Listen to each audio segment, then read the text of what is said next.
Donc, comme demandé, on va aborder les séries de Fourier, les bases des séries de Fourier, hein, comment on calcule les coefficients et savoir quand une série de Fourier converge vers une fonction. Donc, c'est parti, on fait un rappel de cours et on va faire les deux petits exercices qui sont affichés juste au-dessus. C'est parti. Donc, on va considérer une fonction g périodique de période grand T0 intégrable sur des intervalles de type petit t0 plus grand T0, c'est-à-dire intégré sur une période de grand T0, alors on considère que G peut se décomposer sous certaines conditions, notamment la continuité, en série de Fourier. Et que G de T, ce serait égal à A0 sur 2, plus la somme pour n allant de 1 à plus l'infini, de 1 indice n cos 2 pi nt sur T0, plus B indice n sinus nt sur T0. Donc, voilà. Avec 1 indice n qui est égal à 2 sur T0, intégrale sur une période de T0, d'accord, de G de T cos 2 pi nt sur T0 dt. Et de la même manière, B indice n, ce sera 2 sur T0, intégrale sur une période de T0, de G de T sinus 2 pi nt sur T0, de tout dt. Évidemment, pour tout n appartenant à grand T. Et je fais deux petites remarques. Si la fonction g est paire, les termes b indice n sont tous nuls. D'accord? On pourrait refaire la démonstration, mais là je vous donne la remarque. Et autre remarque, si la fonction est impaire, les termes 1 indice n sont tous nuls. Et dans ce cas, on peut choisir, dans bien des cas, que notre petit t0 c'est égal à 0. Pour intégrer entre 0 et t0, mais ce n'est pas toujours le cas, d'accord? Et donc, si on poursuit, il y a une autre décomposition, c'est avec des coefficients complexes, où on prendrait que g de t serait égal à la somme entre moins l'infini et plus l'infini des c indice n exponentielle i de pi nt sur t0. Et donc avec les c indice n qui serait égal à 1 sur t0, intégrale sur une période de t0 de g de t exponentielle moins i de pi nt sur t0 dt. Et vous remarquez les relations suivantes pour passer évidemment des 1 indice n à c indice n et des c indice n au 1 indice n et b indice n. Voilà. Donc, je vais faire une autre remarque. Si G est uniquement continu par morceaux, et que les points de discontinuité admettent des limites à gauche et à droite qui sont des limites finies, eh ben, il existe ce qu'on appelle une série de Fourier. Alors, ça ne veut pas dire que G de t est égal à la série de Fourier, mais il existe une série de Fourier qui a la même formule que tout à l'heure, qu'on a vu précédemment. Et nous, on nous dit que la série de Fourier converge en tout point de t vers G de t moins plus G de t plus sur 2. Alors ça veut dire quoi, G de t moins et G de t plus? Ça veut dire limite de G lorsque t tend vers, lorsque x tend vers t, x plus petit que t, et la limite évidemment de G de t lorsque x, limite de G de x, oui, lorsque x tend vers t, x plus grand que t. Ça veut dire ça simplement, et du coup, on nous donne, voilà, vers quoi ça converge. Donc ça converge vers une moyenne, d'accord? De la limite à gauche plus la limite à droite. Donc on en fait la moyenne puisqu'on additionne les deux et qu'on divise par 2. Autrement dit, dans ces cas-là, en fait, notre série, qu'est-ce qu'elle va faire? Elle va converger, elle sera égale, hein, d'accord, à G de t si G est continu en t, et ça sera égal à G de t moins plus G de t plus sur 2 sur les points de discontinuité. D'accord?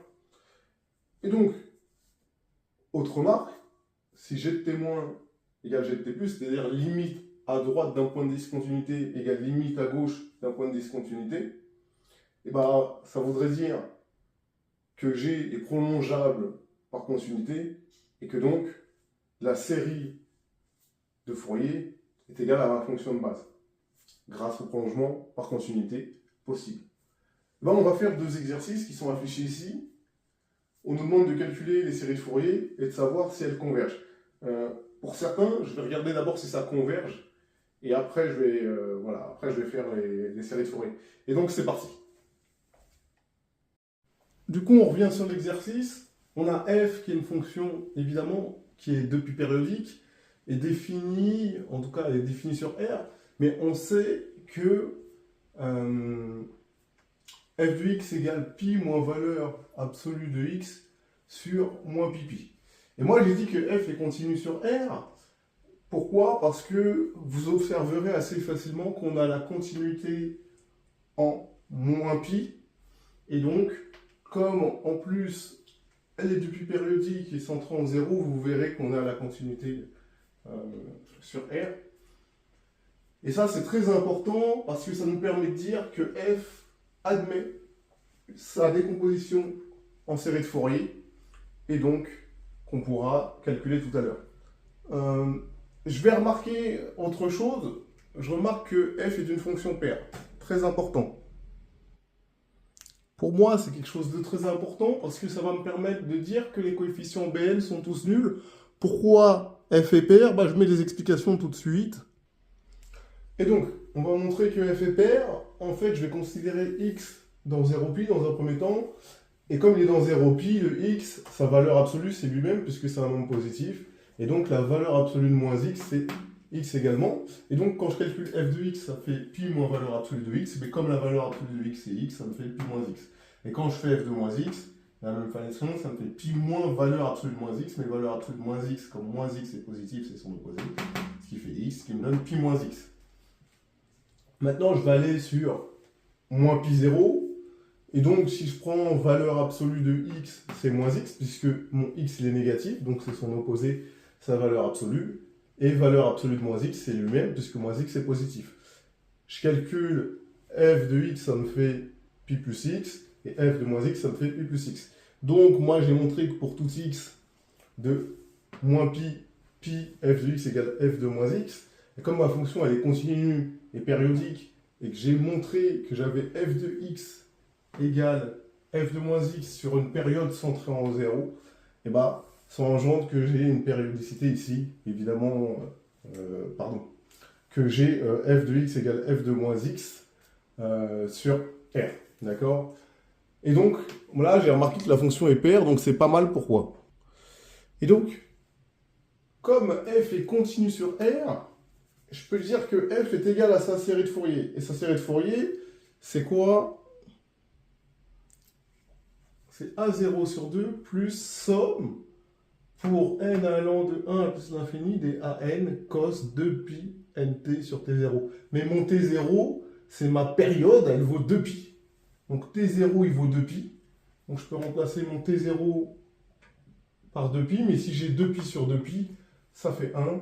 Donc je vais effacer ça et je vais juste mettre cos nt. D'accord?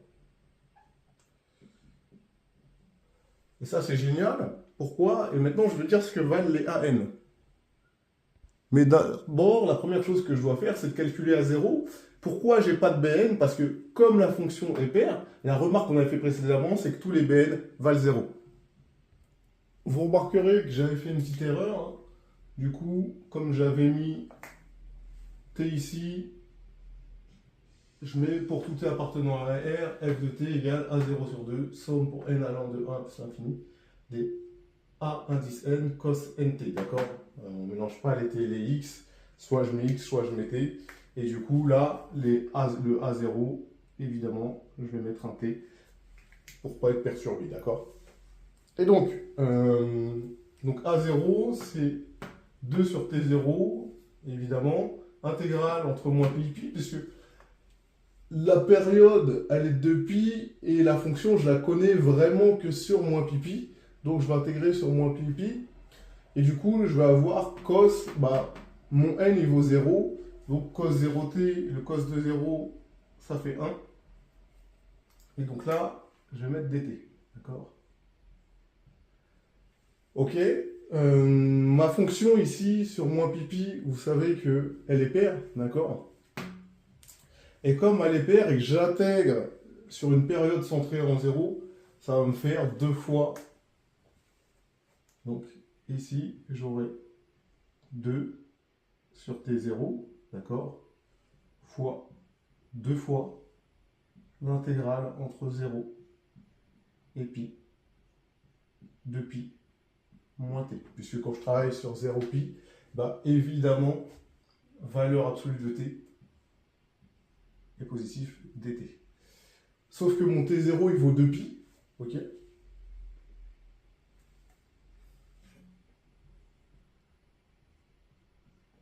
Donc vous voyez que évidemment il y a un 2 qui va se simplifier, d'accord? Lui il va se simplifier avec lui et du coup j'aurai 2 sur pi. Alors,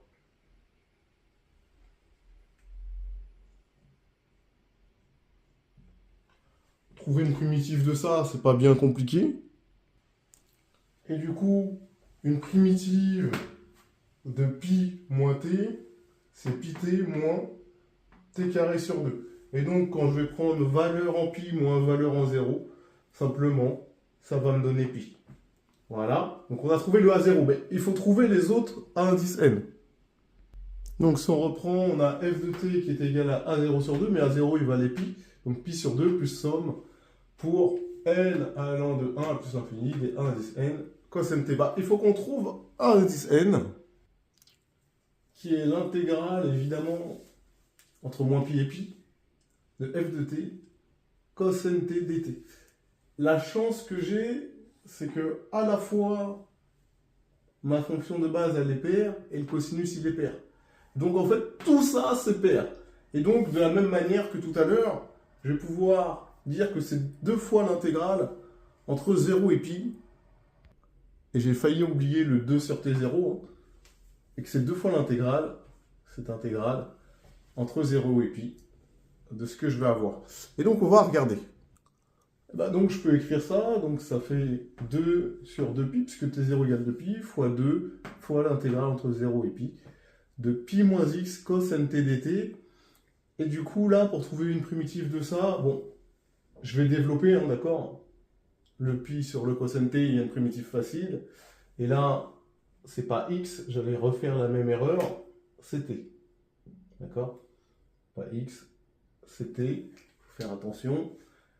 Et du coup, il va falloir que je trouve une primitive de t cos nt, mais je vais simplement faire une intégration par partie et ça donne ça. Donc, à l'aide d'un développement et d'une intégration par partie, donc j'ai toujours le d sur pi là, c'est ce qu'on a ici, et la primitive elle est égale à pi sinus nt moins, entre parenthèses, t sur n sinus nt plus 1 sur n carré cos nt, et on va prendre entre 0 et pi. Donc la valeur en pi, qu'est-ce qu'elle vaut? Donc la valeur en pi, elle vaut moins 1 sur n carré cos npi. D'accord? Pourquoi? Parce que lorsque t égale pi, ce terme-là il vaut 0, ce terme-là il vaut 0, et ce terme-là, bah, il vaut cos npi, il vaut moins 1 ou 1. Je vais remplacer ensuite par moins 1 puissance n, d'accord? Comme ça, ce sera beaucoup plus simple. Et ensuite, la valeur en 0, bah, c'est très simple. Ce terme-là, il vaut 0, ce terme-là, il vaut 0, et du coup, ce terme-là, il vaut moins 1. Du coup, j'ai 1 sur n carré, mais comme il y a le moins qui est ici et le moins du moins, ça se transforme en plus. Du coup, plus 1 sur n carré, parce que le terme, il valait moins 1 sur n carré. D'accord? Et là, on va être un petit peu plus intelligent. Plutôt que faire ça, on va écrire moins 1 puissance n ici. Donc ici, je vais mettre moins 1 puissance n. Et du coup, bah, je peux tout mettre au même dénominateur. Et quand je vais tout mettre au même dénominateur, si je fais les choses bien, je vais tout mettre sur n carré.